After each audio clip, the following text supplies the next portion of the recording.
was a stunning breach of confidentiality for an institution that relies on a private, confidential, deliberative process.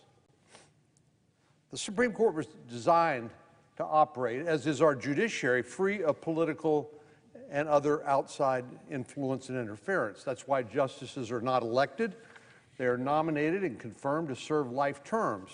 That's why they don't have term limits. That's why you can't reduce their salary while they're in office, to make sure that politics and outside opinions have nothing to do with the way they do their job, because of course their job is a limited but important job of saying what the law is, not making it up, not being a policymaker, but saying what the law is. It's absolutely critical to our form of government and our separated powers and our three branches of government that the Supreme Court be protected from pressure campaigns from anyone, politicians, political activists, anyone. But that's exactly what's happening right now. And many of our colleagues on the other side of the aisle are fanning the flames. And they know that this is not a final opinion, but they see a political opportunity to fan the flames of hysteria and mislead the American people about exactly what this all means and what the consequences are. For example, in the wake of this news, the Democratic leader of the Senate and the Speaker of the House released a statement, an unconscionable statement in my view. They called it an abomination, one of the worst and most damaging decisions in modern history, and one that defiled the Supreme Court's reputation. That's what they said about a non-decision, a non-judgment, about a leaked 3-month-old draft. We have no idea how the court will ultimately decide the case, but this was a political opportunity that the Speaker and the Majority Leader could not resist. Frankly, I think it's because they'd like to change the subject. The American people's concerns, if you ask them, as public opinion pollsters have, what they're concerned about, they said they're concerned about inflation, they're concerned about crime, they're concerned about the border, they're concerned about the war, the Russian invasion of Ukraine.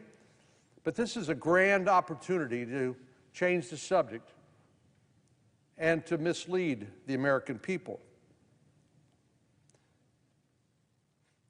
For some reason, the Senate Majority Leader, Senator Schumer, and Speaker Pelosi did not criticize the person who actually leaked the opinion, the person who committed a frontal assault on the independence of our judiciary, the Supreme Court.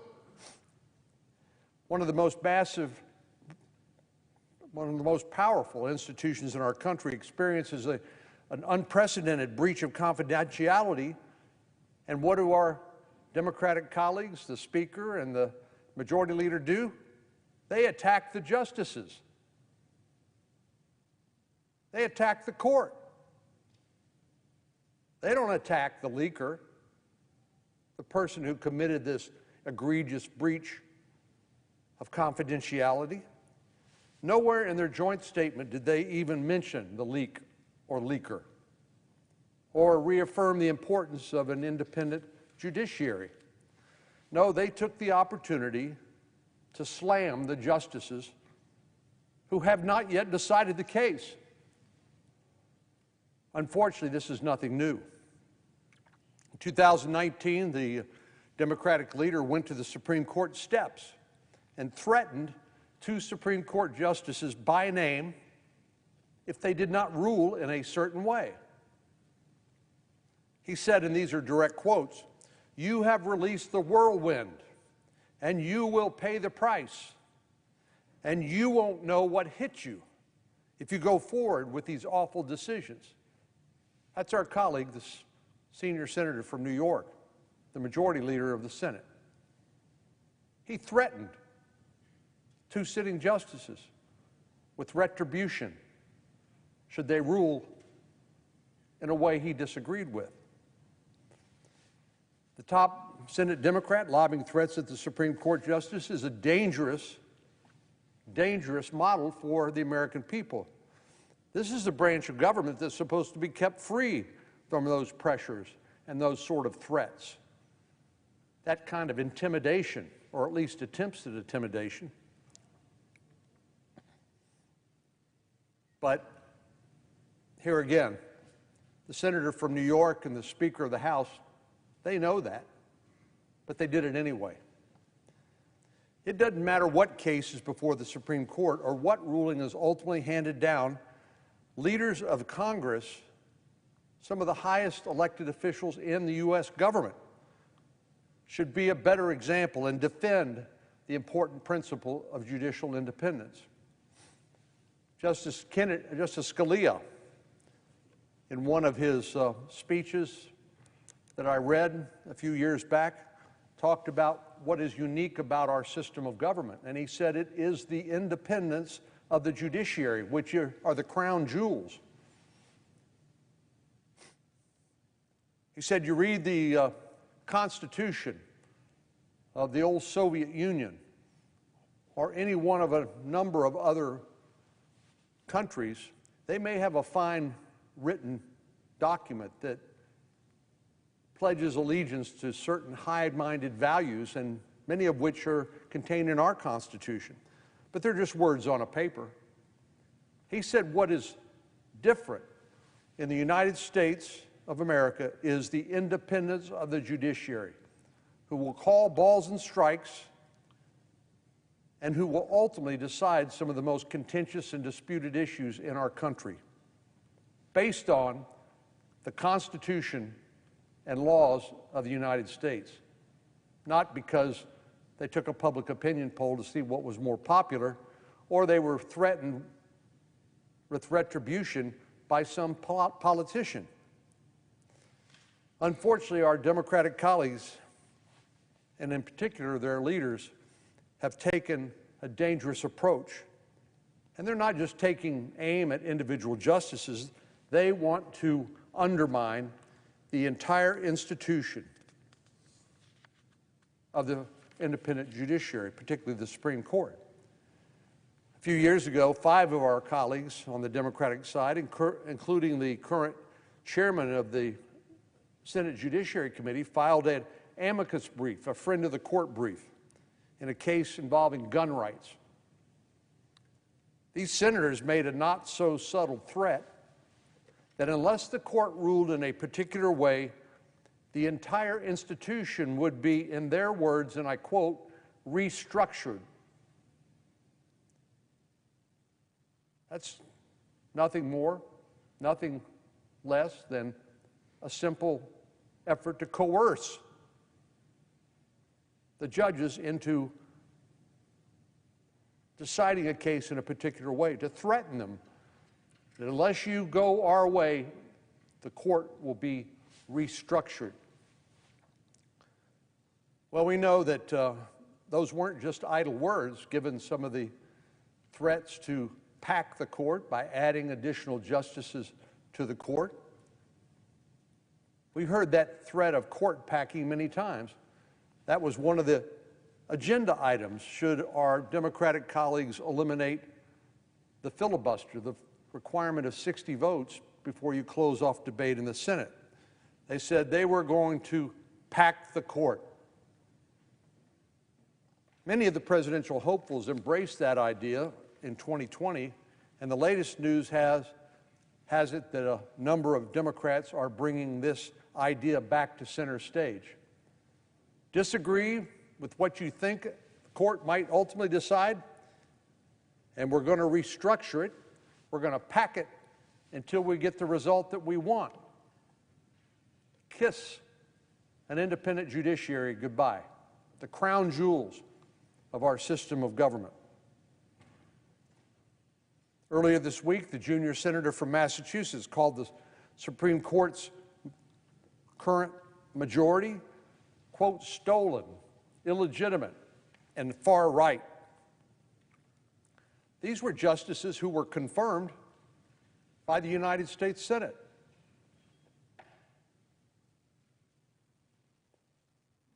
It's dangerous and dishonest to suggest that any of their positions are anything less than consistent with the law and the Constitution.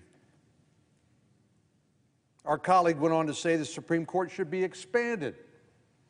That's another way of saying they should pack the court with like-minded policymakers. Well, whether you talk about expanding the court or packing the court, the result's the same.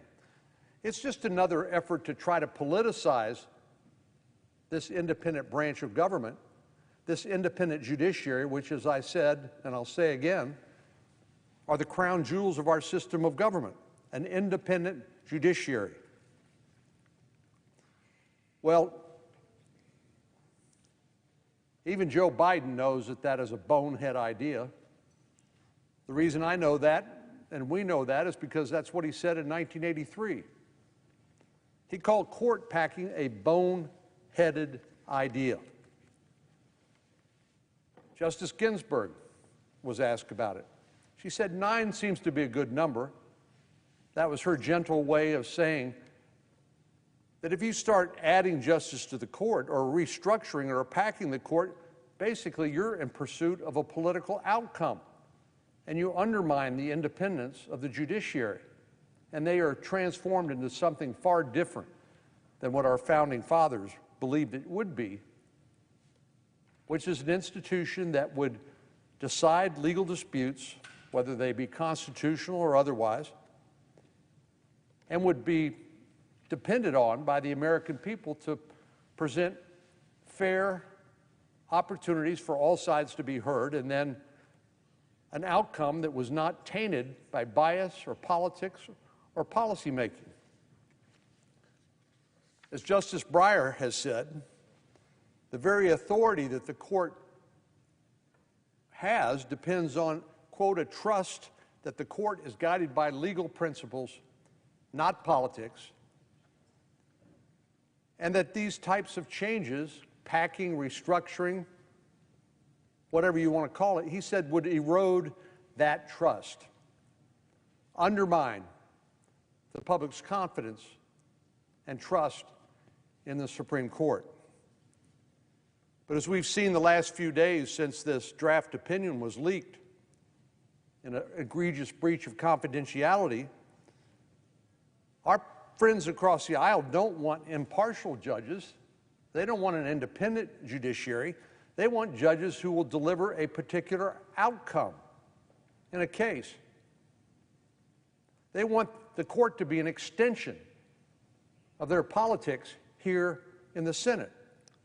Well, politics has its place, but its place is right here and in the White House, where the voters get to vote for us or vote against us every 2 years or 6 years, as the case may be, or 4 years in the case of the president. I understand that our colleagues want a specific ruling on abortion rights. Tomorrow, it could be Second Amendment rights. The next day, it might involve the means by which we run our elections.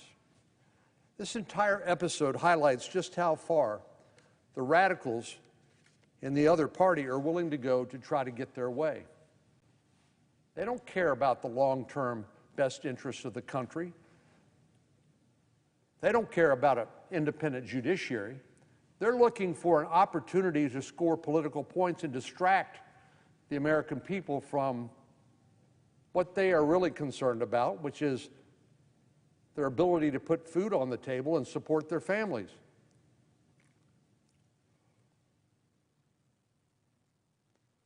The reason why our founders designed a federal government with 3 separate but equal branches is because they thought the checks and balances that the 3 branches would impose would be protective of their liberty. And when one branch goes too far, another branch can be a check and a balance on that, and ultimately the Supreme Court can be the final arbiter on the constitutionality or the legality of what the other branches are trying to do. But our colleagues across the aisle, by their irresponsible rhetoric, undermining public confidence in the court, jeopardizing the independence of the judiciary, are blurring the lines between the political process and the judicial branch's responsibility. And why? For partisan political gains. An independent judiciary is essential to our democracy. The parties whose cases are being decided by the court should never have to worry about outside influencers or whether politics plays into the decision-making process. How would you feel if you had a case before the United States Supreme Court and you knew that your opposing party was trying to pressure or coerce or persuade the judge to arrive at a certain outcome regardless of the law or facts? Well, that would be the opposite of an impartial tribunal and an independent judiciary. But that's exactly what our Democratic colleagues are trying to do with the United States Supreme Court in this instance. Americans have a constitutional right to due process of law, and that precludes any attempt to influence or obstruct an independent judiciary from making a decision in an individual case. I would like to see more of our colleagues on the other side of the aisle fight to protect the integrity and independence of the judiciary, but if they won't, then we will. One thing is for certain. As Chief Justice Roberts said, the court needs to get to the bottom of how this draft opinion got into the hands of the press in an unprecedented, egregious breach of confidence. The Supreme Court Chief Justice Roberts has directed the Marshal of the Court to investigate the source of this leak, and once that happens, the person responsible will be held accountable. There's a very tight-knit group of people who have access to these draft opinions.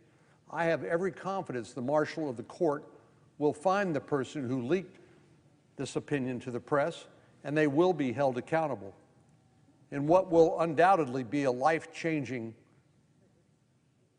consequence, particularly if it's a law clerk or someone who's working for the court. It'll be a career-ending mistake. But this is, first and foremost, a matter of protecting the integrity and independence of the judiciary from any force, external or internal, that seeks to chip away at the court's independence. Mr. President, I yield the floor.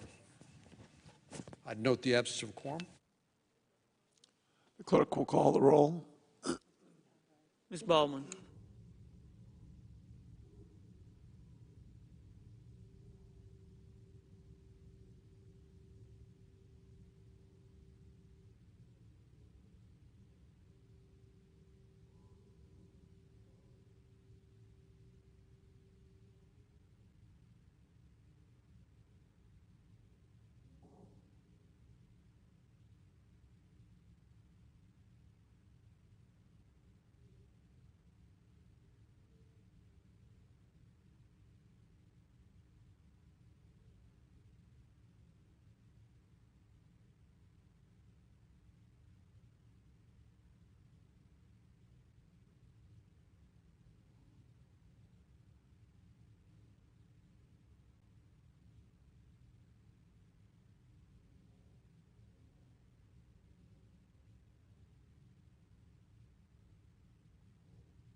Mr. President.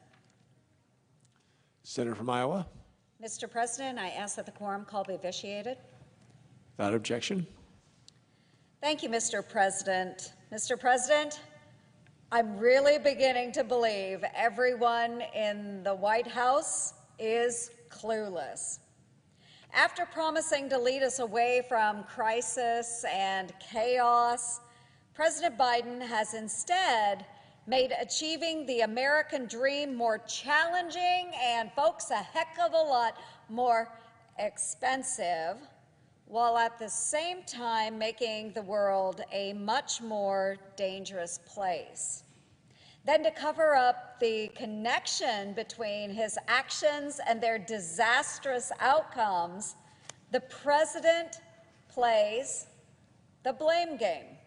Since Joe Biden was sworn in as president just a little over a year ago, we have experienced record-setting inflation, making everyday essentials unaffordable, an unprecedented number of migrants rushing our southern border, our national debt topping $30 trillion for the first time, the Taliban retaking control of Afghanistan, and the world being brought to the brink of nuclear war. Are these events purely the result of chance, or are they direct consequences of the choices being made in the White House? You don't need to be a detective to solve this whodunit. Let's go ahead and examine the case.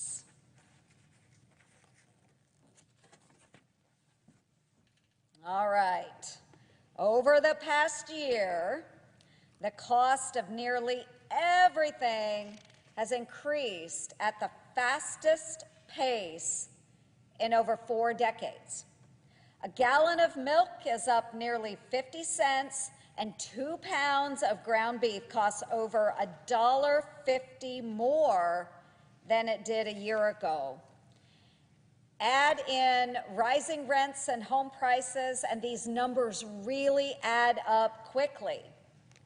While Iowans and the rest of America are struggling to adjust their family budgets to ever-increasing costs of living, the Biden administration has repeatedly dismissed concerns about the price problem.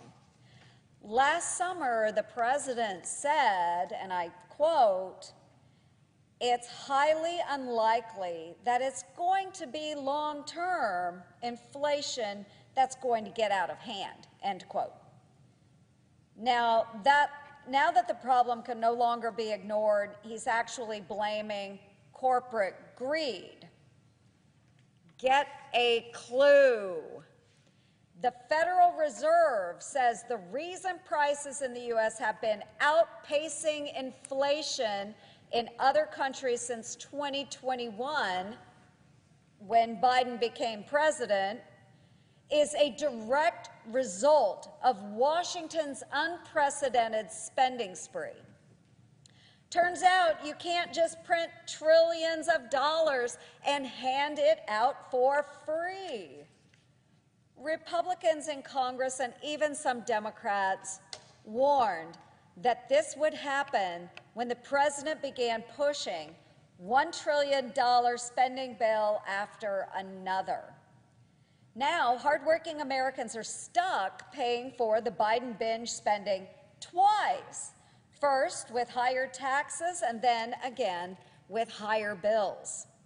When it added all up, Bidenomics is costing every family almost $500 more a month today than a year ago to buy the same exact items.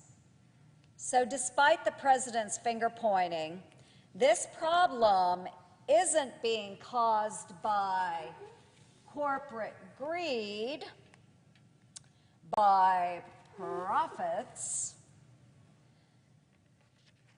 and it isn't on Wall Street.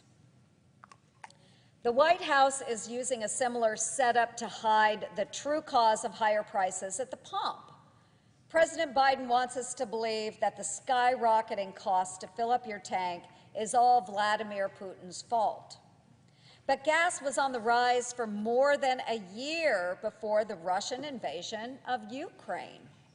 In fact, gas prices have steadily increased since the president's first day in office, when he signed an executive order to shut down the Keystone XL pipeline.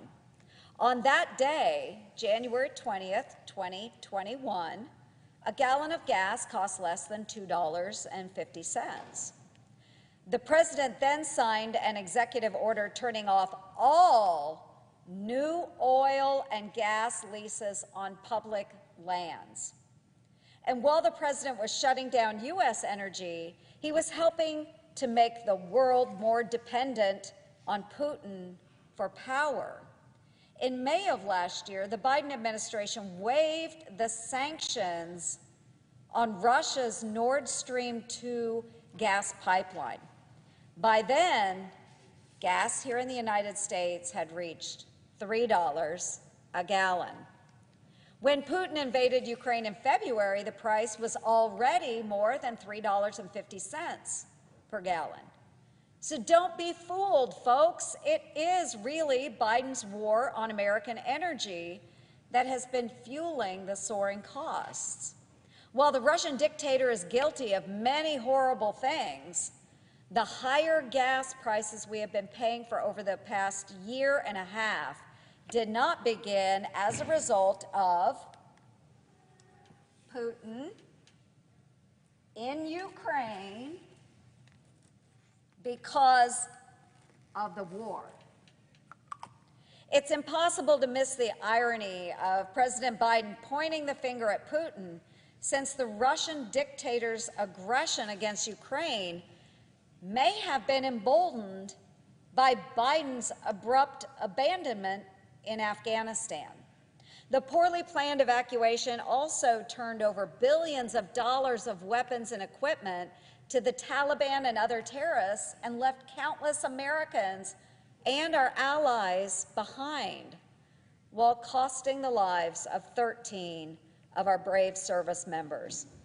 The president blamed our own military. He blamed our own military for not warning him of the catastrophe that would occur if he withdrew all U.S. forces. But those claims were contradicted under oath before the Senate Armed Services Committee by his own advisors, who said the president was told Afghanistan would collapse. Try as he might to lay the blame elsewhere, the president single-handedly made the call to completely withdraw from Afghanistan, which will go down as one of the worst foreign policy decisions in U.S. history. And now Biden's blunders are threatening to turn the crisis at our southern border into total chaos. The number of illegal crossings last year exceeded 1.7 million, the most ever recorded. To make matters worse, the administration has announced those attempting to enter our country illegally will soon no longer be turned away under the authority provided by Title 42. As a consequence, Homeland Security officials are expecting a record surge of border crossings, which could reach as many as 18,000 people a day. And just like his other abrupt, poorly thought-out decisions, the president has no plan to deal with the inevitable repercussions. When the predictable disaster occurs, the president will be surprised and confused and look for someone else to blame. I could go on, but I am all ready to rest my case, since the same set of fingerprints is on all of the evidence of these problems. But President Biden, if you still haven't figured it out, I'll give you a clue. Spoiler alert, the culprit is you.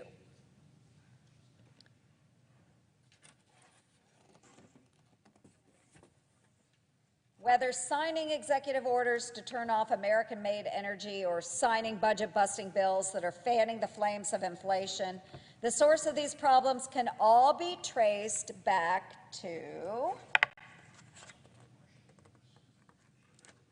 President Biden with the pen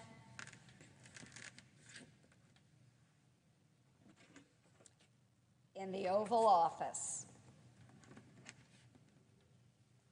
Right there, folks. Case closed. That's how all of these crises were created over the past year. Now imagine how some of the other policies being proposed by Democrats, like defunding the police, abolishing ICE, or enacting the Green New Deal, could turn out if President Biden is given the chance to sign them into law. Taxpayers can rest assured that Republicans in Congress will keep doing our part to make sure those bills never make it to the president's desk. And if the president tries to bypass Congress and enact his radical agenda by signing executive orders behind the closed doors of the White House, Americans can count on Republicans to clue you in. Thank you, Madam President. I yield.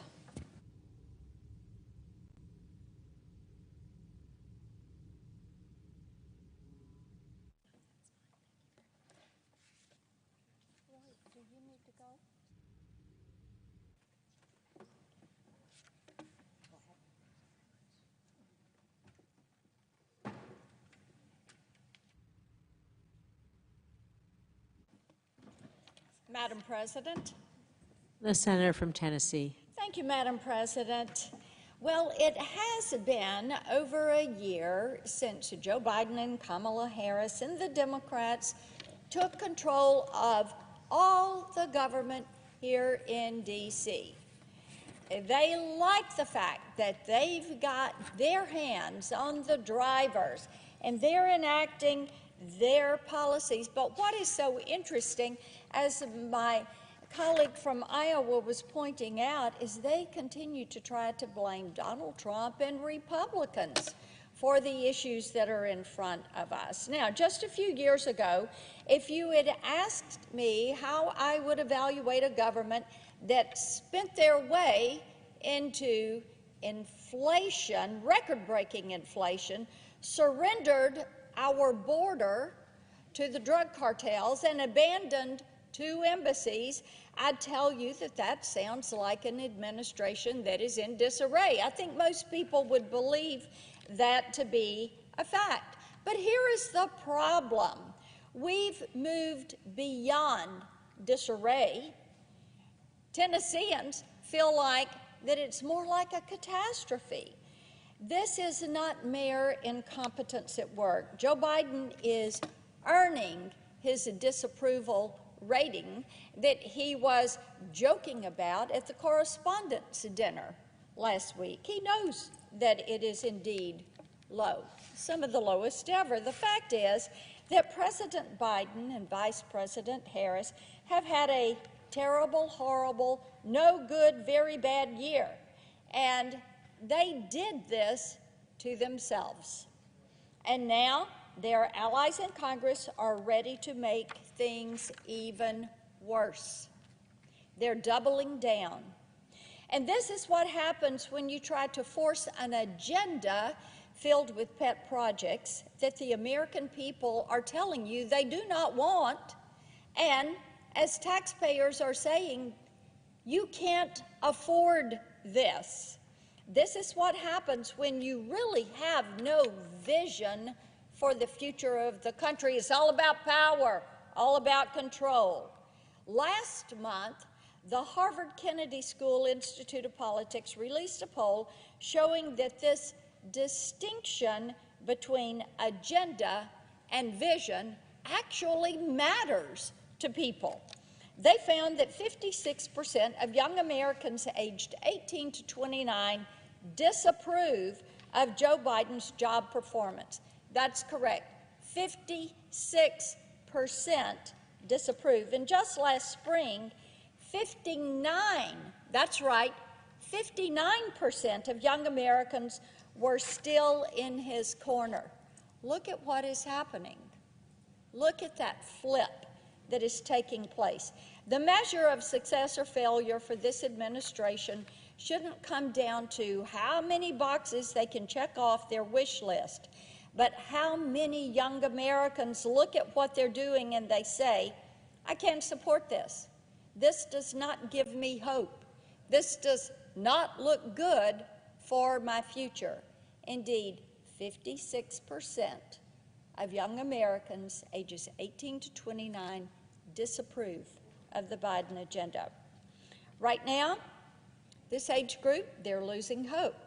That same Harvard poll shows that their top concern isn't the environment, it isn't abortion or Roe versus Wade, it's the economy. And why wouldn't it be? The current inflation rate is 8.5%. Last year, it was 2.6%. How can anyone be expected to plan for their future if they're struggling to plan for next week's grocery run? They're paying a premium just to live. Meanwhile, the president is asking them to sacrifice even more so he can check some more boxes on his to-do list that is all about this leftist agenda. It's not about the people. It's about power. It's about control.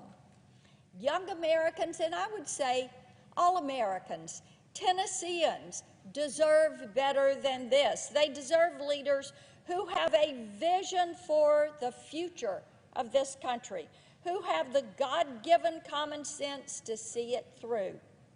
Joe Biden and the Democrats have been in power for more than a year.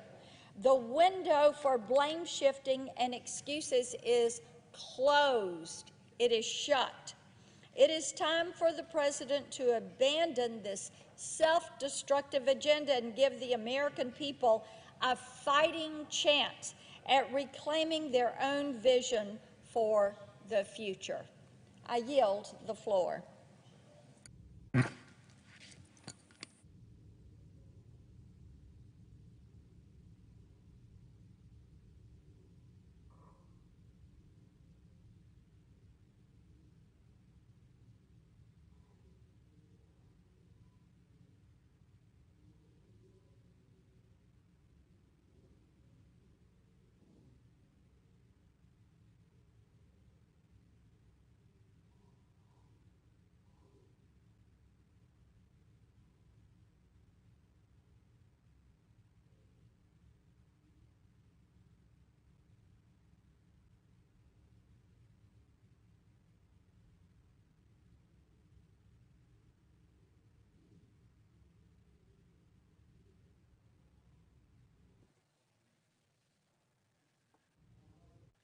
The senator from Virginia. Madam President, in a moment, I'm going to make a motion to, by unanimous consent, call up and hopefully confirm significant appointments in the Department of Defense.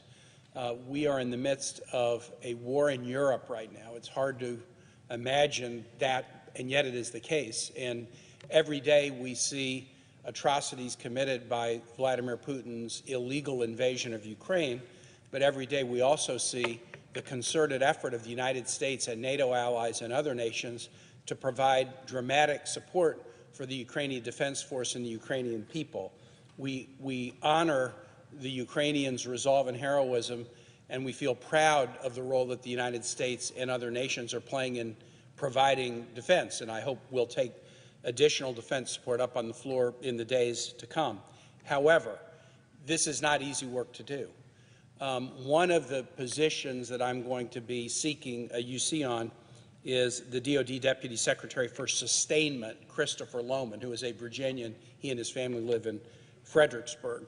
Mr. Lohman is, according to the committee, completely non-controversial and very much desired in his position. He was born in Germany of a military family, grew up in Virginia, went to college in New Jersey, was a United States Marine beginning in 1984, and then after his active Marine service, entered the Army Civil Service as an Army Maintenance Management intern in 1989, and he's been with the Army ever since. His specialty is logistics, so this Deputy Secretary of Sustainment is kind of the peak logistics officer in the Pentagon. He previously was the acting principal deputy assistant director of the Army for acquisitions, logistics, and technology.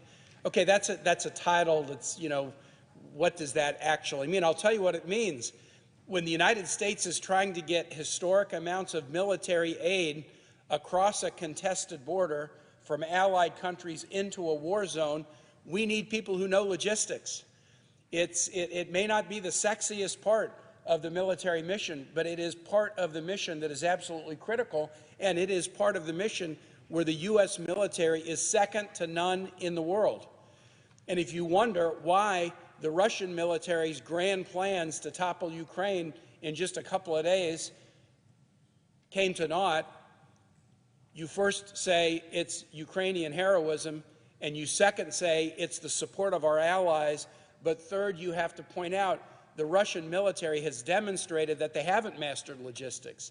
The inability to maintain supply chains, the inability to do proper maintenance of tanks and other vehicles is one of the reasons that the Russians have not been able to accomplish their aims.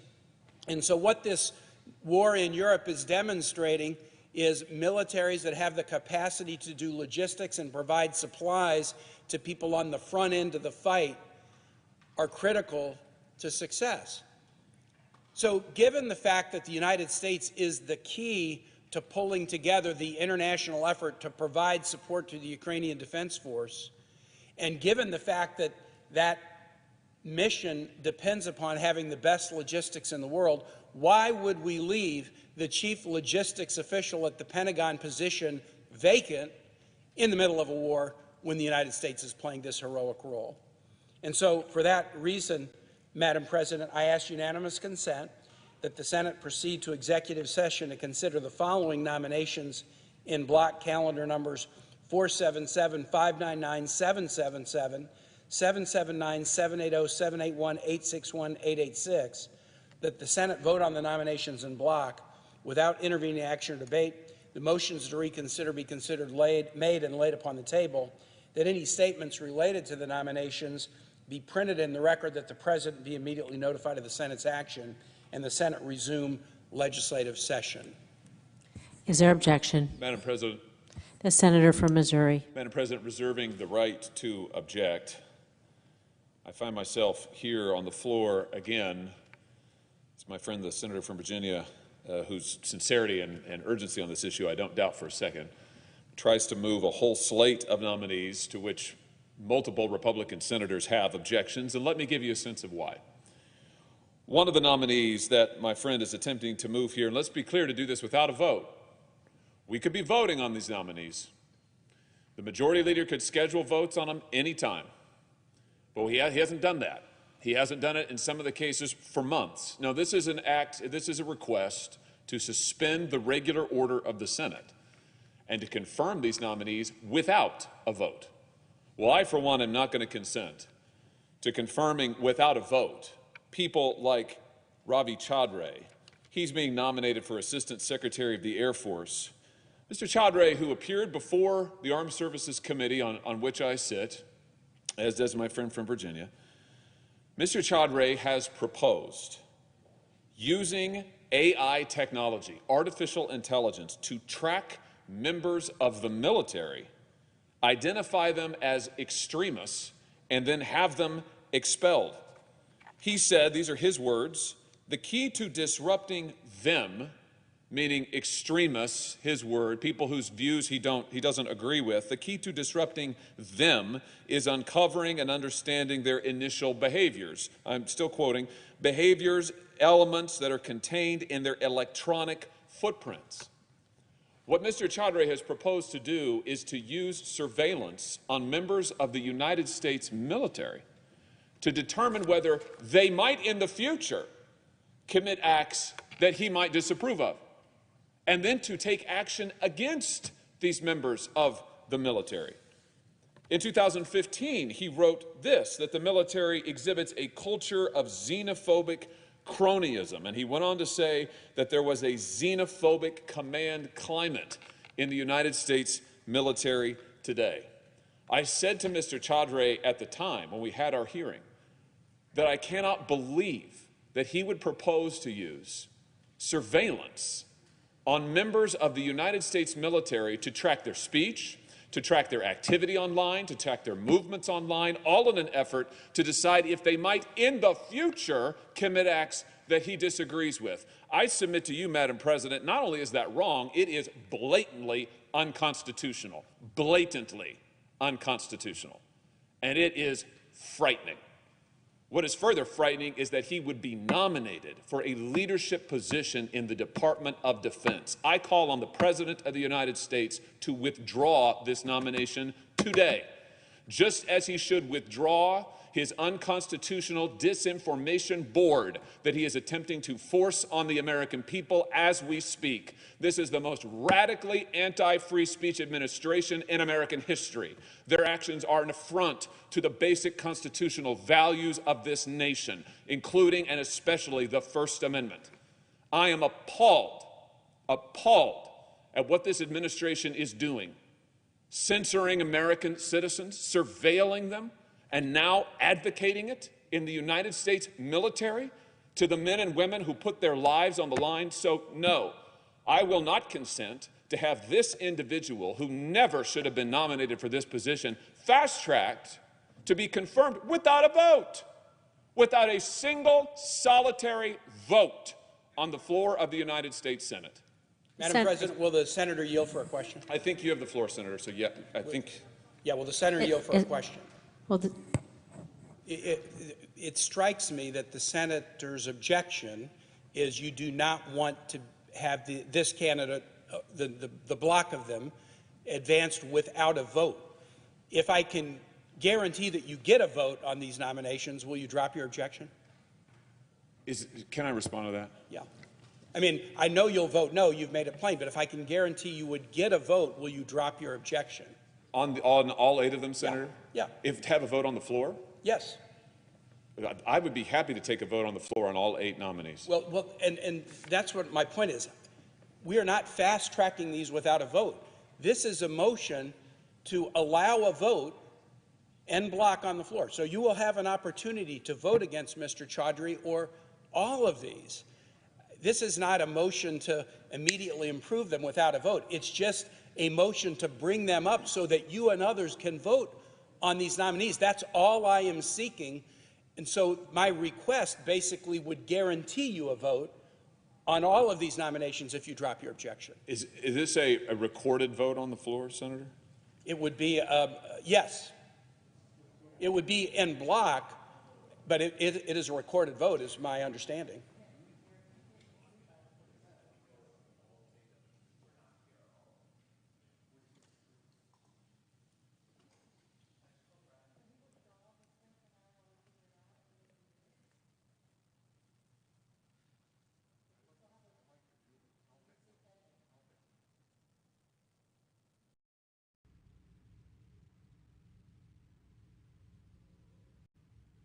And, Madam President, just to clarify, my motion is only that the Senate be allowed to vote on these nominees: Alex Wagner for Assistant Secretary of the Air Force, Ashish Zazrani for Deputy Undersecretary of Defense, Christopher Lohman, Assistant Secretary of Defense, Lester Martinez-Lopez, Assistant Secretary of Defense, Agnes Schaefer, Assistant Secretary of the Army, Franklin Parker, Assistant Secretary of the Navy, Musetta Tia Johnson, Judge of the U.S. Court of Appeals for the Armed Forces, and Ravi Chaudhry, Assistant Secretary of the Air Force. I understand my colleague will vote no, but all I am moving is for the Senate to be able to have a vote on these nominees.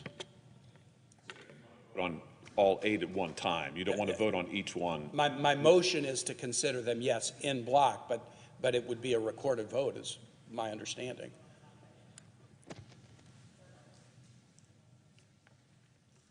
Tucker, we...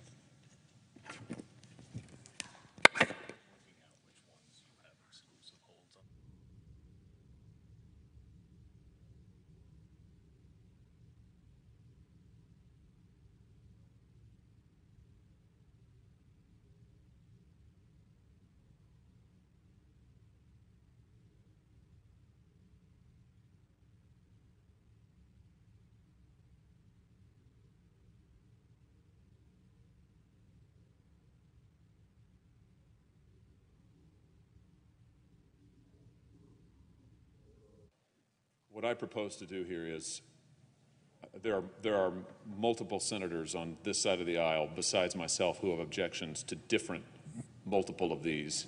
What I propose to do is object to this now, but I think we can work something out on this going forward. So I think, do I have the floor now? Is it, can he? The senator from Virginia has the floor. There's a pending unanimous consent request. Okay, so I object. Objection is heard.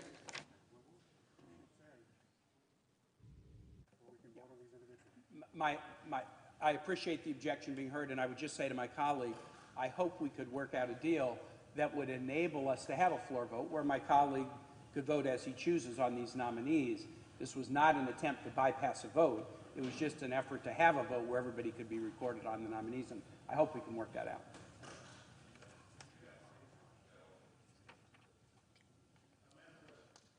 Senator from Missouri. Madam President, I want to continue to talk about some of the challenges the administration is facing and the country is facing. Let me talk for just a little bit about the border, about the economy, and about our ongoing concerns on COVID. First of all, the border. We've had a number of people come to the floor and talk about the border, the problems at the border. Many of these problems are really self-inflicted on day one. You know, the president on the first day of his presidency, and I chaired the inauguration on January the 20th, and hours after that, the president decided to stop building the wall. I was never an advocate of needing a wall everywhere along the southern border, but we had a wall in lots of places already. It was doing some good, but it wasn't doing as much good as it needed to do. And just the idea that we would, with the material on the ground and the old wall torn down, would decide to stop building the wall, I think started these problems. And if that wasn't enough, then President Trump had made arrangements, the State Department had made arrangements, everybody involved with the Mexico to have people who were applying for asylum wait for their court date in Mexico. It was my view at the time that we should do anything we could to help the Mexican government make that work, because the alternative was people would come into the United States and not show up for an asylum date later. In Mexico, they'd learn that they weren't going to qualify for asylum because fewer than 9 out of 10 people roughly will not qualify. You found that out before you got into the United States and successfully had entered our country, even though you weren't eligible to. If you were waiting in Mexico and you find a lawyer to talk to and maybe even a way to hear your case in some way there, you would find out that you weren't going to qualify for asylum 8.5 times or 9 times out of 10. And that's where you should have found that out. To come in the country and wait for months to have a court date that you may or may not show up for just simply has not worked. And everybody that understands this system understands it doesn't work. And everybody that understands the obligation of a government understands that a government has some obligation to control its own borders, and you don't control your own borders by having people come into the country that aren't legally eligible to come to the country and then just stay here. And so that policy produced real chaos. And then Title 42 under the public health law was another thing that we put in place, as we put all kinds of other COVID-related protections in place. And now we want to eliminate Title 42, the only place, apparently, if you follow the CDC closely right now, that we don't need to up our game on COVID protection is the border of the United States. None of these things make sense. We have too many people that have been encouraged wrongly to be told, you come to the United States, you ask for asylum, they let you into the United States, and then you don't show up for your asylum hearing. I'm for legal immigration. I'm for solving the dreamer problem. I'm for doing a lot of things that we need to do to make our immigration laws work properly. You know, we need to understand the workforce needs of the country. We need to understand what to do about people who came or stayed illegally, but we also need to understand how to secure the border. And that's where, for any of these other things to work, you have to do that. The COVID problem, as I said, appears to only be a problem at the CDC. Well, actually, it appears to be a problem everywhere, but the border. The CDC just yesterday had a new rule that even for domestic travel, people should now, their advice is have a test for domestic travel before you get on an airplane to go domestically to have that test. The efforts that we were working on and working hard on to replenish the categories that have been spent for research, particularly for the therapeutics that we need to have a stock of that haven't been fully certified yet, so they have to be, the government is the purchaser of those. We were working on a $10 billion bill, and even this morning again, the Secretary of Commerce at our appropriations hearing said, well, that would just be a start. We need 10 or 20 or 30 billion before the end of this fiscal year, more than we currently have, and it's an emergency. 10, 20, 30 billion more than we have now, but at the border, no problem at all. At the border, this is no problem. We need billions of dollars to deal with it internally. We need to not only have fewer tests, which everybody agrees, fewer standards for domestic travel. We now need a new standard, they say, for domestic travel. Surely they will think about that. And while we're negotiating, again, spending, this issue comes out simultaneously that the border is a problem. And then, of course, everybody knows the economy's a problem. All you've got to do to find out the economy is a problem is go to the gas station or go to the grocery store. And most Americans do that and do it a lot. And when gas prices go up, when food prices go up, every family knows it. And what we're seeing now is inflation that I think it's 8.5%. It may be settling in at 8.5%. But wherever it settles in, it's a whole lot higher than it was at any time during the Obama administration, when it's the highest month in the entire Obama administration of inflation. That's not a year average. It's the highest single month was 3.4%. Under President Trump, the highest single month was 2.9%. We're now at 8.5%, and the producer price index has been in double digits since December. That's usually a sign that the other index is going to follow that double-digit scary number that's out there. So energy policies that produced exactly the result you would think they would, higher energy prices, spending policies, the American Rescue Plan. I thought at the time it was a final COVID bill, but when you look at the bill before we had a chance to vote on it and saw it, it really didn't have very much to do with COVID. Maybe 6% of the $1.9 trillion went to COVID. The rest of it went to things that put money in people's pockets to help them recover in an economy that was already recovering. You can't spend $1.9 trillion in a short period of time, even in the biggest and most vibrant economy in the world, and not drive up prices. So whether it's inflation, whether it's the economic stress, I talked to a group of Missouri realtors today, and of course they're beginning to see people wonder if they can afford a house at the interest rates that are out in front of us. It makes a big difference if the interest payment's based on 3.5% interest or 5.5% or 6.5% or 7.5%, or as it was in the mid-1980s, 11 to 15% interest. These are issues we need to get under control.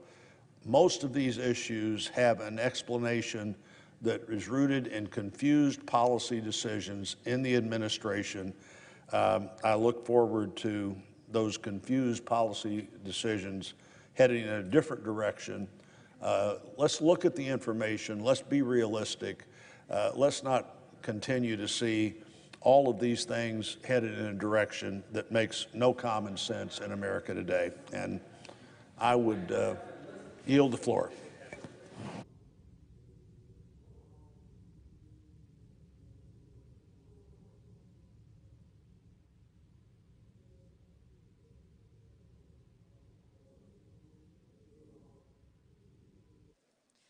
Under the previous order, the Senate will resume legislative session and resume consideration of the House message to accompany H.R. 4521, which the clerk will report. House message to accompany H.R. 4521, an act to provide for a coordinated federal research initiative to ensure continued United States leadership in engineering biology. God only knows. The senator from Kentucky. I call up my motion to instruct conferees, which is at the desk. The clerk will report. Senator from Kentucky, Mr. Paul, moves that the managers on the part of the Senate at the conference on the disagreeing votes of the two houses on the Senate amendment to the bill H.R. 4521 be instructed to insist that the final conference report include the provisions contained in Section 6107 of the Senate amendment relating to prohibiting funds made available to any federal agency from being used for gain-of-function research conducted in China. Under the previous order, there will now be 2 minutes of debate, equally divided, prior to a vote on the Paul motion to instruct. Last year, the Senate unanimously adopted my amendment to prevent taxpayer dollars from being used to finance gain-of-function research in China. My motion to instruct asks that this language be incorporated into the final bill. Gain-of-function research enhances the severity or transmissibility of existing viruses that may infect humans. The dangers are so acute that from 2014 to 2017, the NIH suspended funding of all gain-of-function research projects. While we may never know whether the pandemic arose from a lab in Wuhan or occurred naturally, the emergence of COVID serves as a reminder that dangerous research conducted in a secretive and totalitarian country is simply too risky to fund. Congress must ensure that taxpayer dollars will not be used to fund gain-of-function research in China. I urge a yes vote. Madam President, The senator from Virginia. I yield back all time on the Democratic side. All time is yielded back. The question is on the motion. Madam President. All in favor say aye. Aye. All opposed, no. The ayes appear to have it. The ayes do have it. The clerk will, the motion is agreed to.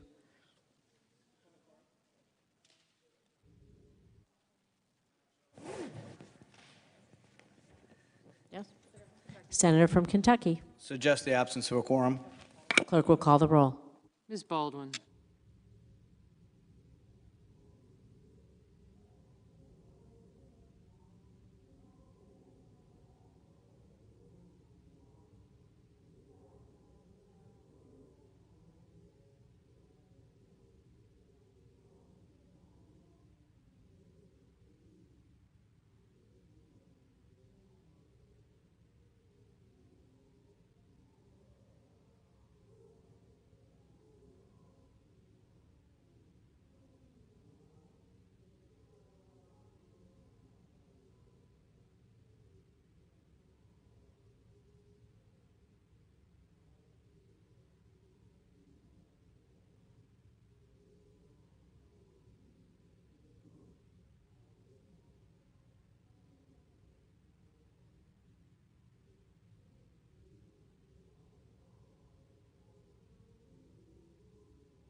The senator from Wyoming. Thank you, Madam President. I ask unanimous consent that the quorum call be vitiated. Without objection. And I call upon my motion to please call up my motion to instruct conferees, which is at the desk.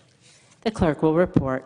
The senator from Wyoming, Mr. Barrasso, moves that the managers on the part of the Senate at the conference on the disagreeing votes of the two houses on the Senate amendment to the bill H.R. 4521 be instructed to insist that the final conference report include provisions that require immediate development of a 2022-2027 federal oil and gas leasing program on the outer continental shelf, which shall be finalized not later than June 30, 2022, and which shall provide for a minimum of 10 region-wide oil and gas lease sales in the Gulf of Mexico and Alaska regions of the outer continental shelf, with a minimum of 2 oil and gas lease sales per calendar year, not fewer than one of which shall be in the Gulf of Mexico region each calendar year.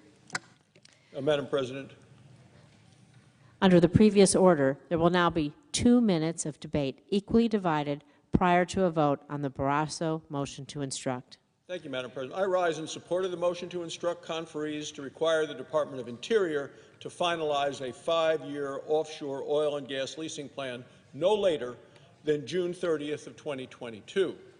It would require at least 10 sales in the Gulf of Mexico and Alaska, and in consultation both with Senators Rubio and Scott, it does not impact any moratoriums, including Florida's. The Biden administration has failed to develop a 5-year plan. Gina McCarthy has told us why. Last week, she said, President Biden is absolutely committed, she said, to blocking additional drilling. Jen Psaki confirmed it at the White House. Instead of begging for oil from our enemies like Iran and Venezuela, we should produce more American energy. I urge my colleagues to join me in support of this amendment. Madam President.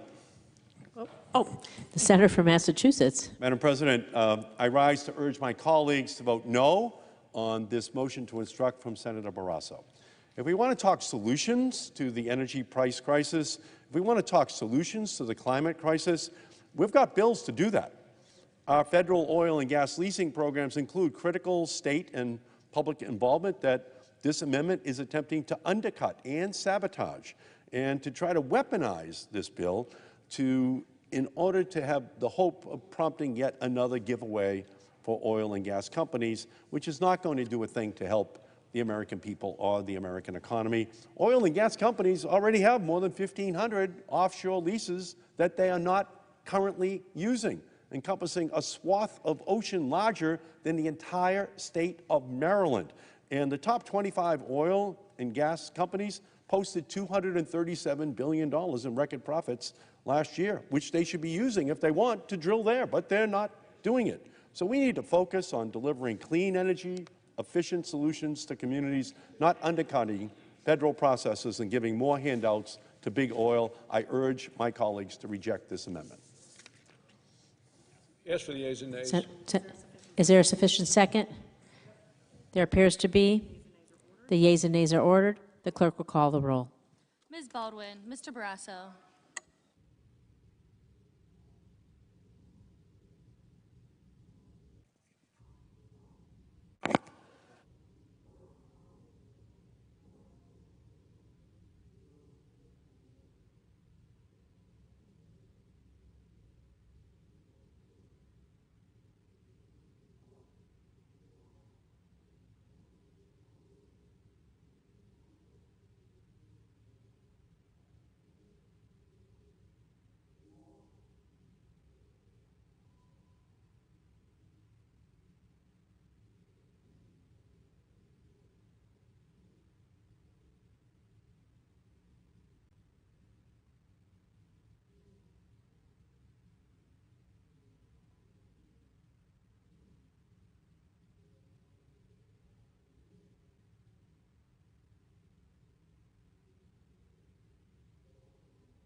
Mr. Bennett.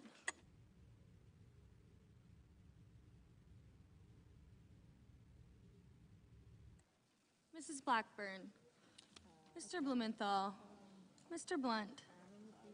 Mr. Booker, Mr. Bozeman, Mr. Braun, Mr. Brown, Mr. Burr, Ms. Cantwell, Mrs. Capito, Mr. Cardin, Mr. Carper, Mr. Casey, Mr. Cassidy, Ms. Collins, Mr. Coons, Mr. Cornyn,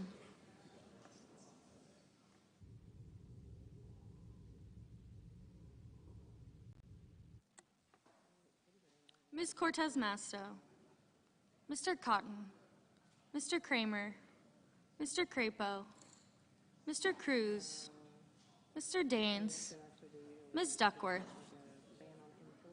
Mr. Durbin, Ms. Ernst, Mrs. Feinstein, Mrs. Fisher, Mrs. Gillibrand, Mr. Graham, Mr. Grassley, Mr. Haggerty, Ms. Hassan, Mr. Hawley, Mr. Heinrich, Mr. Hickenlooper, Ms. Hirono, Mr. Hoven, Mrs. Hyde-Smith, Mr. Inhofe,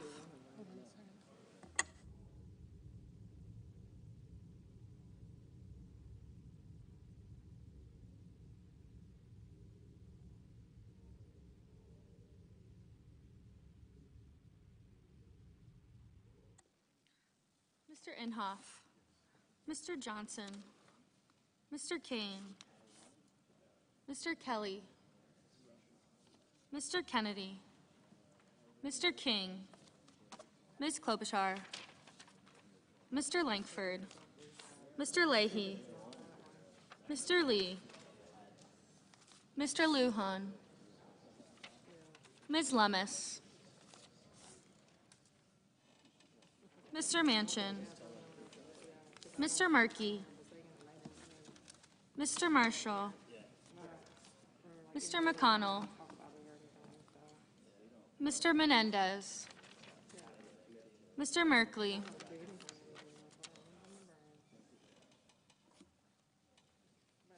Mr. Moran, Ms. Murkowski, Mr. Murphy, Mrs. Murray, Mr. Ossoff, Mr. Padilla, Mr. Paul, Mr. Peters, Mr. Portman, Mr. Reed, Mr. Risch, Mr. Romney, Ms. Rosen, Mr. Rounds, Mr. Rubio, Mr. Sanders, Mr. Sass, Mr. Schatz, Mr. Schumer, Mr. Scott of Florida, Mr. Scott of South Carolina, Mrs. Shaheen, Mr. Shelby, Ms. Sinema,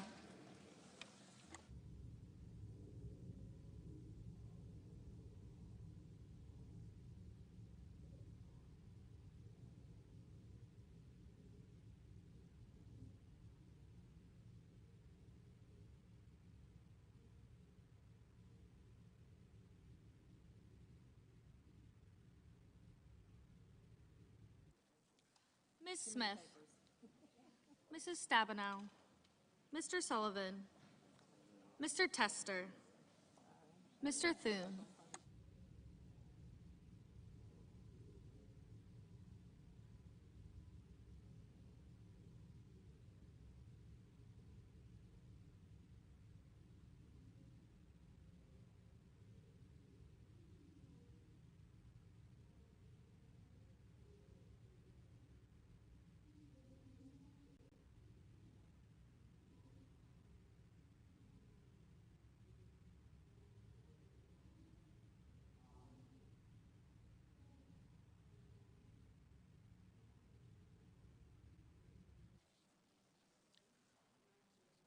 Mr. Tillis, Mr. Toomey, Mr. Tuberville, Mr. Van Hollen, Mr. Warner, Mr. Warnock, Ms. Warren,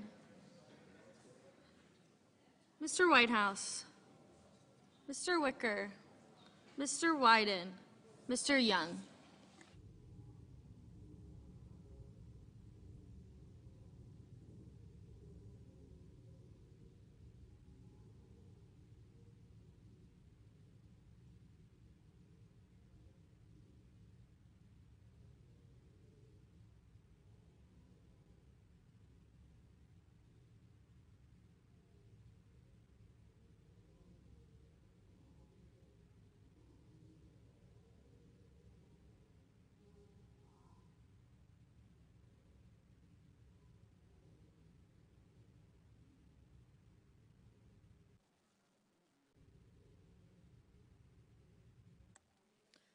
Senators voting in the affirmative: Barrasso, Cotton, Crapo, Hyde-Smith, Kennedy, Lankford, Lummis, Moran, Paul, Portman, Rubio, Sinema, and Sullivan.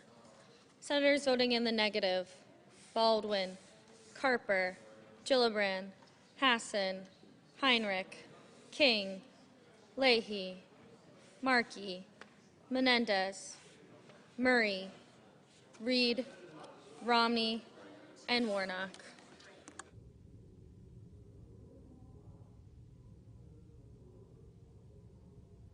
Mr. Padilla, no. Ms. Murkowski, aye. Mr. Cornyn, aye. Mr. Marshall, aye. Mr. Tuberville, aye. Mr. Warner, no.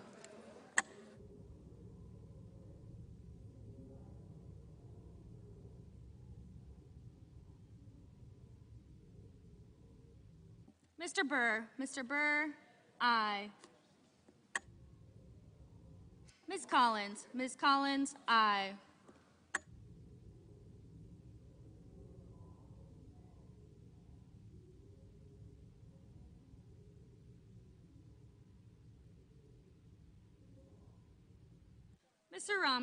Mr. Romney, aye.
Mr. Rounds. Mr. Rounds, aye.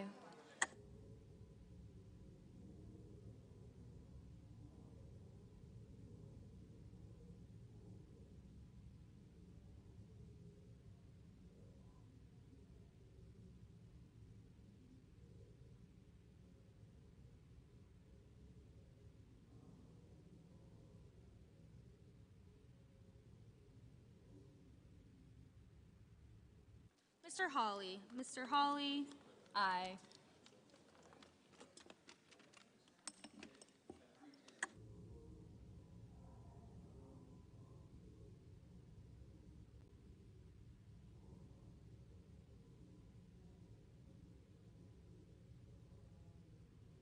Mr. Graham. Mr. Graham, aye.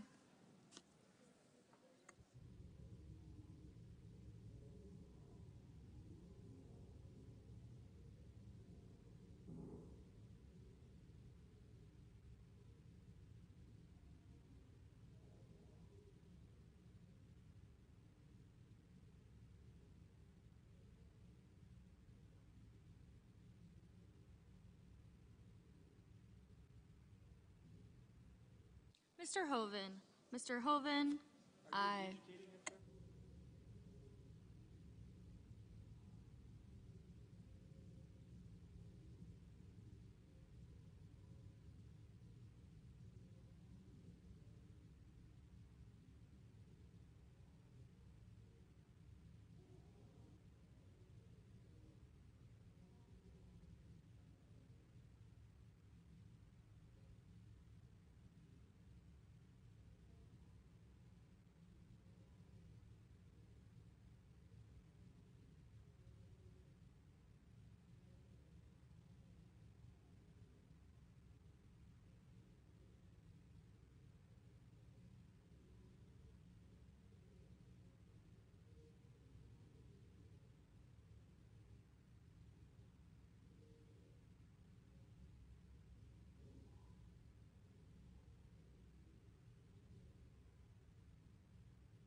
Mr. Scott. Mr. Scott of South Carolina, aye. Mr. Wyden. Mr. Wyden, no.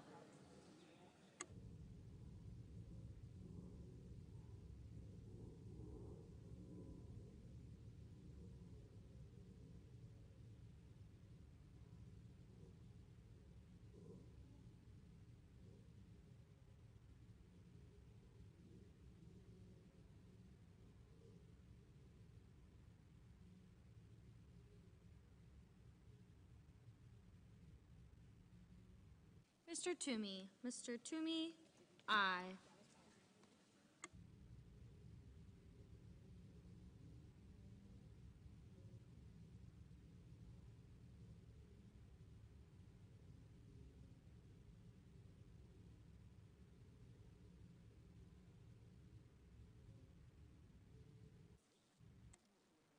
Mr. Johnson.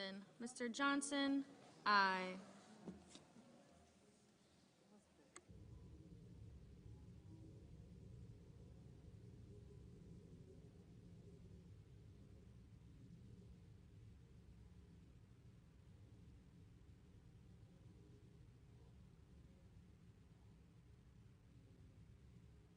Mrs. Feinstein. Mrs. Feinstein, no.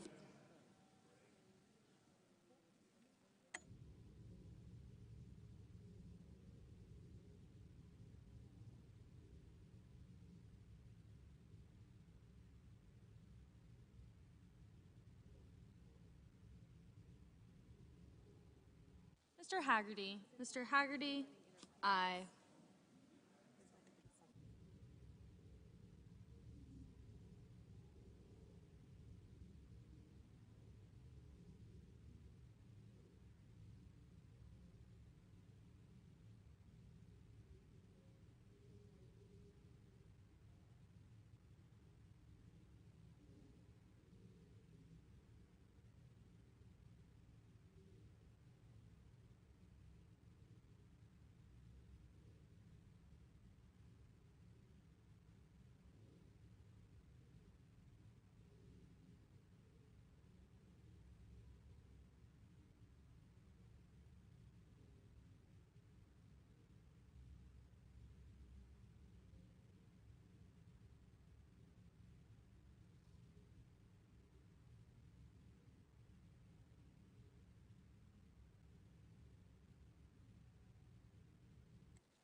Mr. McConnell. Mr. McConnell, aye. Mrs. Capito. Mrs. Capito, aye.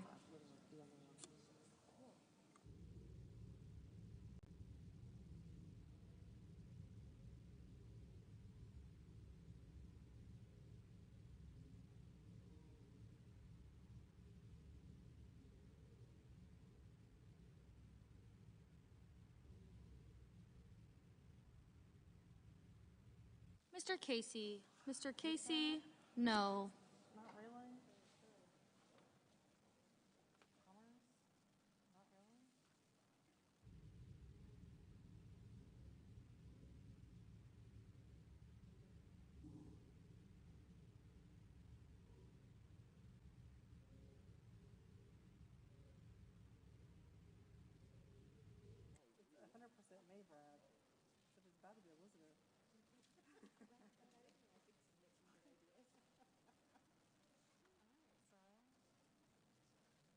Hirono. Ms. Hirono, no.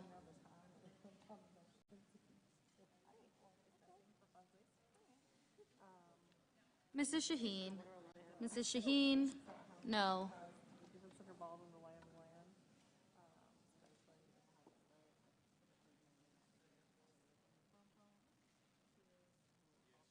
Mr. Bozeman. Mr. Bozeman, aye. Ms. Cantwell. Ms. Cantwell, no.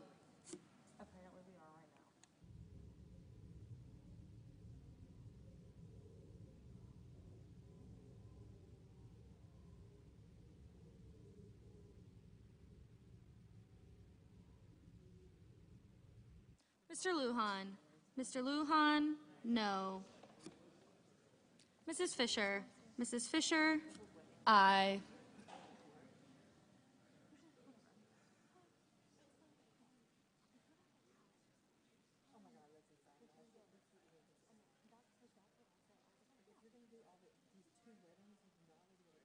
Mr. Grassley. Mr. Grassley, aye.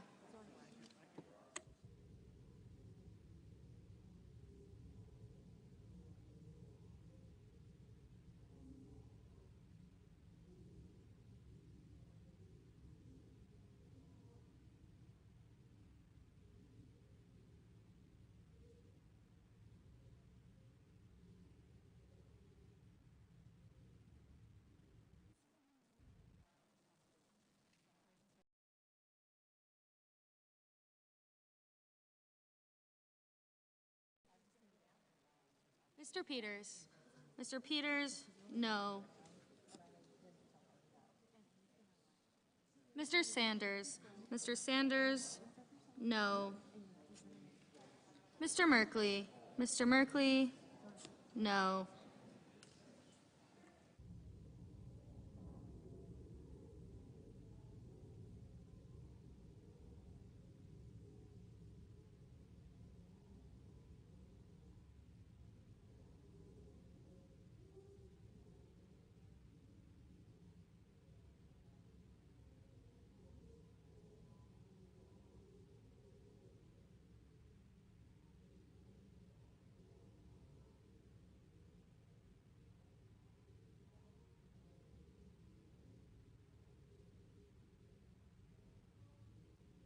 Mr. Marshall. Mr. Marshall, aye. Ms. Warren.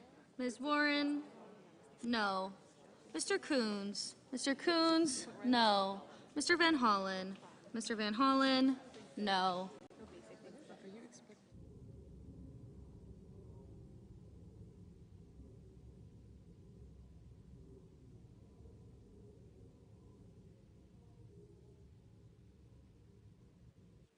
Mr. Murphy. Mr. Murphy, no.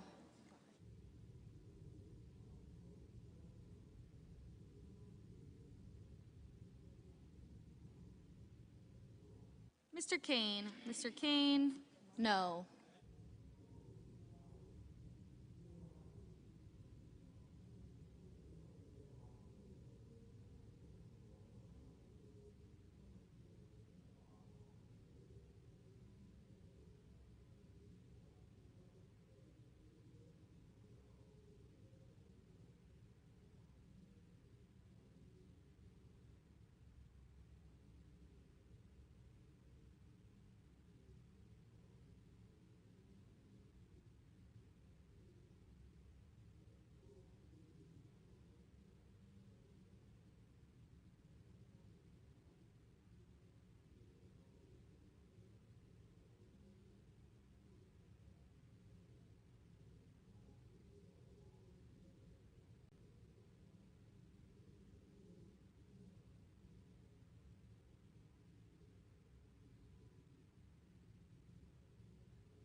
Mr. Brown. Mr. Brown, no.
Mr. Daines.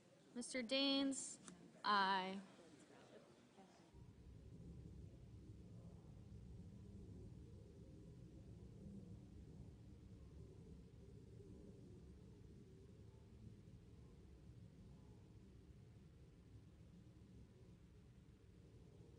Mr. Schatz. Mr. Schatz, no.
Mr. Wicker.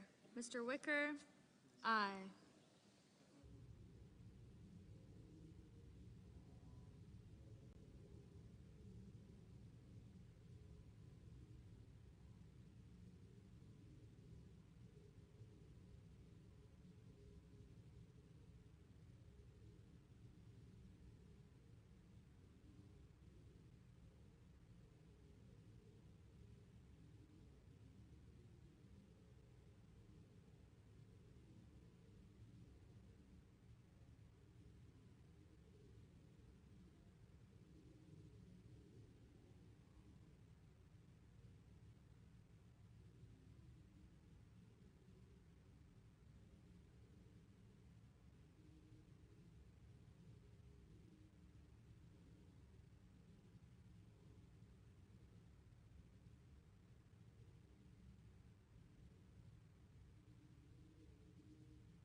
Mr. Sass. Mr. Sass, aye.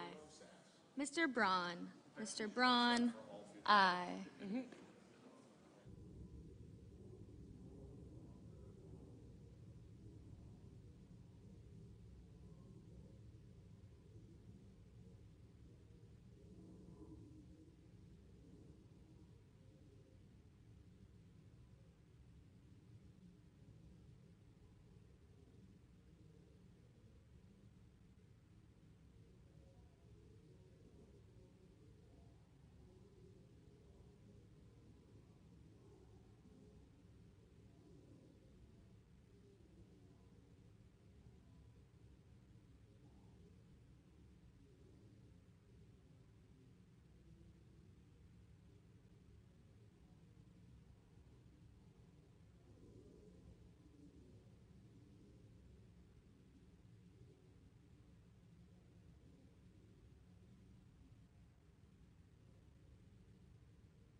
Mr. Lee.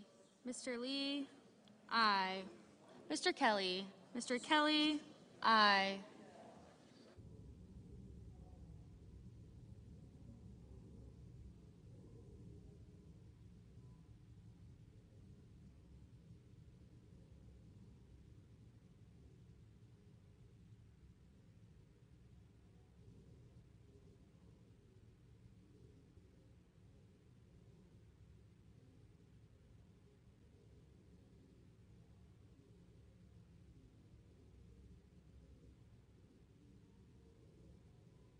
Mrs. Blackburn. Mrs. Blackburn, aye. Mr. Booker. Mr. Booker, no. Mr. Heinrich.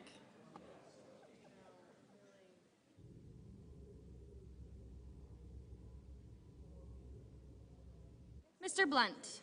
Mr. Blunt, aye.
Mr. Scott.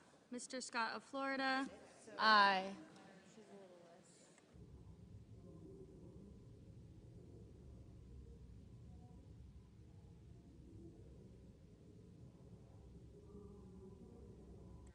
Mr. Tester. Mr. Tester, no. Mr. Thune. Mr. Thune, aye.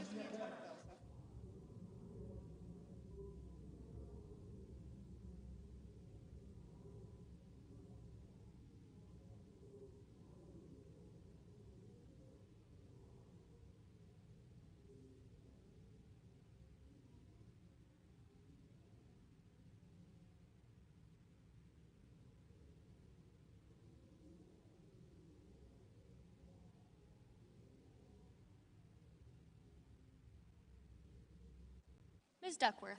Ms. Duckworth, no.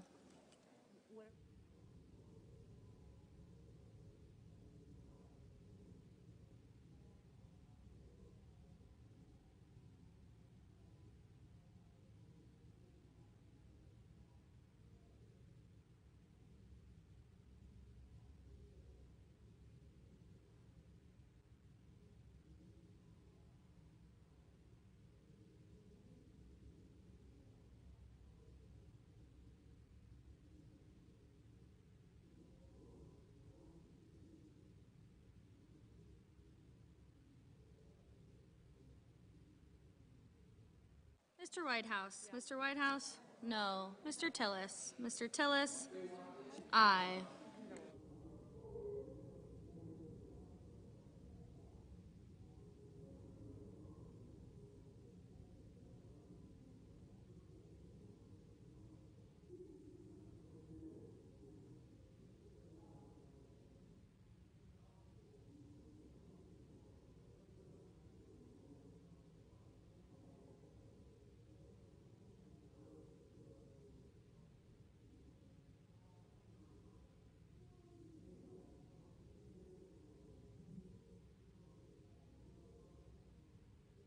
Mr. Ossoff. Mr. Ossoff, no.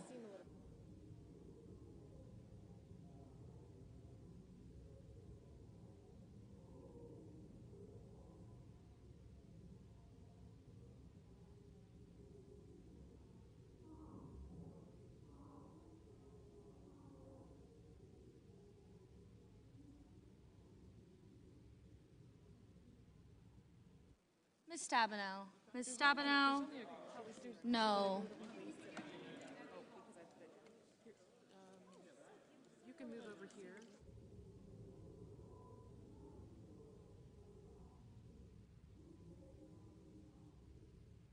Mr. Kramer. Mr. Kramer, aye.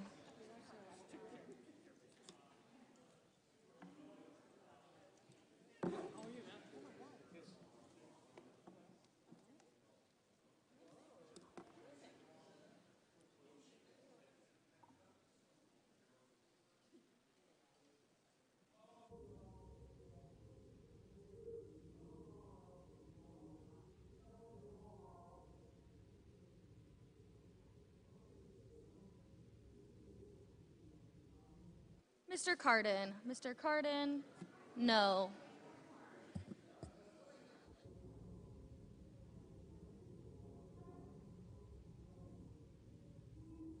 Mr. Young. Mr. Young, aye.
Mr. Inhofe. Mr. Inhofe, aye.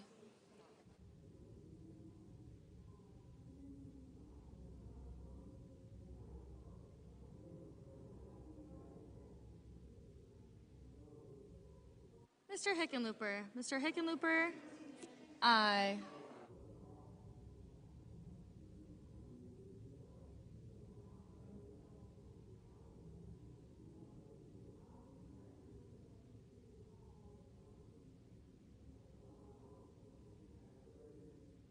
Mr. Schumer. Mr. Schumer, aye.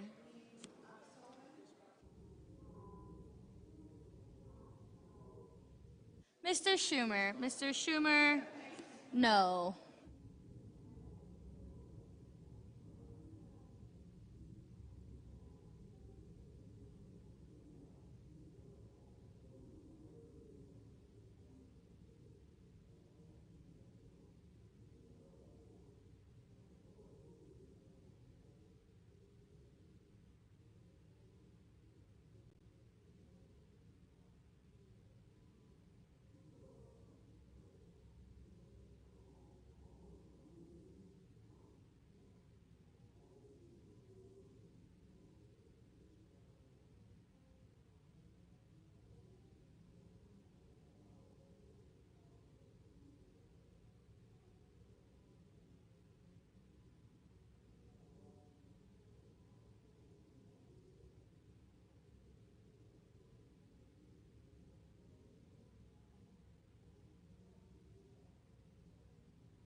Mr. Risch. Mr. Risch, aye.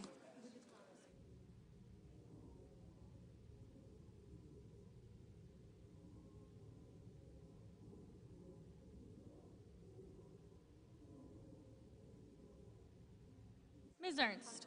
Ms. Ernst, aye.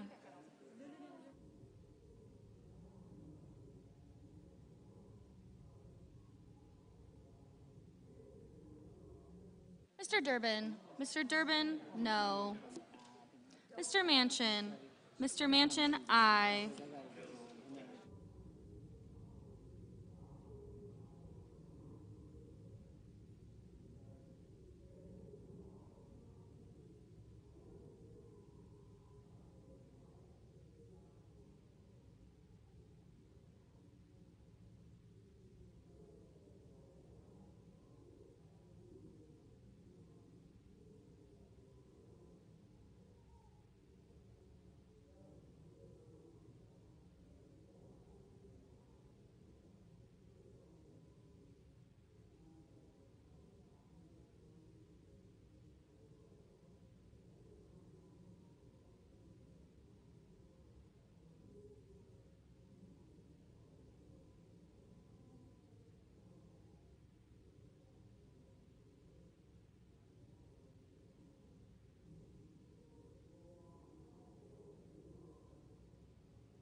Mr. Cruz. Mr. Cruz, aye.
Mr. Cassidy. Mr. Cassidy? Aye.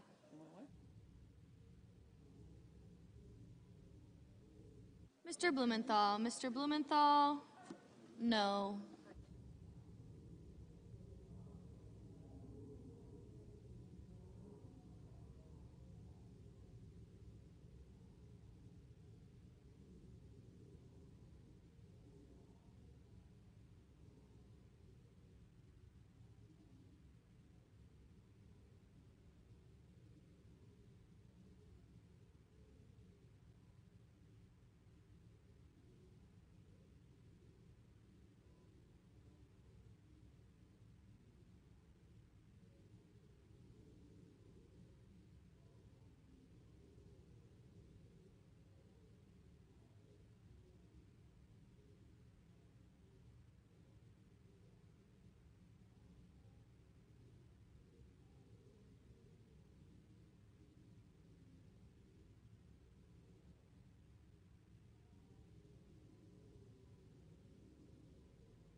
Ms. Smith. Ms. Smith? No.